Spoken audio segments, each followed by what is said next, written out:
अस्सलाम वालेकुम व्यूअर्स, कैसे हैं? ठीक हैं, उम्मीद करता हूँ खैरियत से होंगे। आज का हमारा टॉपिक है high blood pressure. High blood pressure में क्या देना चाहिए, पेन किलर में क्या देना चाहिए, ब्लड प्रेशर कंट्रोल करने के लिए क्या देना चाहिए।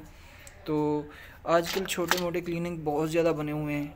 मरीज़ जाता है, उसका ब्लड प्रेशर नोट नहीं किया जाता। नोट करने के बाद जो है ना, डॉक्टर को पोटासियम का पता नहीं है, सोडियम का पता नहीं है, पोटासियम में क्या देना है, सोडियम में क्या देना है, तो वो जो है ना अपनी मर्ज़ी से दे देते हैं। हाई ब्लड प्रेशर में सोडियम दे देते हैं, टेबलेट फार्म में सोडियम के फार्मूले में दे देते हैं। तो उससे जो है ना ब्लड प्रेशर मज़ीद हाई हो जाता है और तकलीफ़ बहुत ज़्यादा बढ़ सकती है और मसला सीरियस हो सकता है। तो इसके लिए जो है ना, अगर मरीज़ का ब्लड प्रेशर हाई हो रहा है और सर में दर्द हो रहा है या जिस्म में दर्द हो रहा है, तो उसके लिए सोडियम फार्मूले में नहीं देनी चाहिए, बल्कि पोटासियम में देनी चाहिए पेन किलर।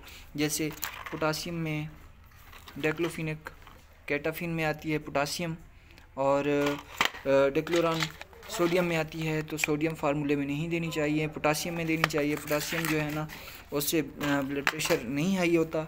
और इसके साथ जो है ना, ब्लड प्रेशर कंट्रोल करने के लिए नार्वासिक है, एक्सटोर है, वो देनी चाहिए। टिनोरमिन है, 50 mg में आती है, 100 mg में आती है, 25 mg में आती है, वो देनी चाहिए ब्लड प्रेशर कंट्रोल करने के लिए। टिनोरमिन, एक्सटोर या नार्वासिक है।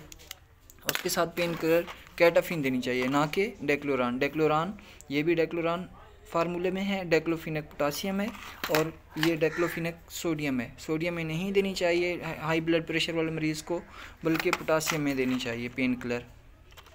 अस्सलाम।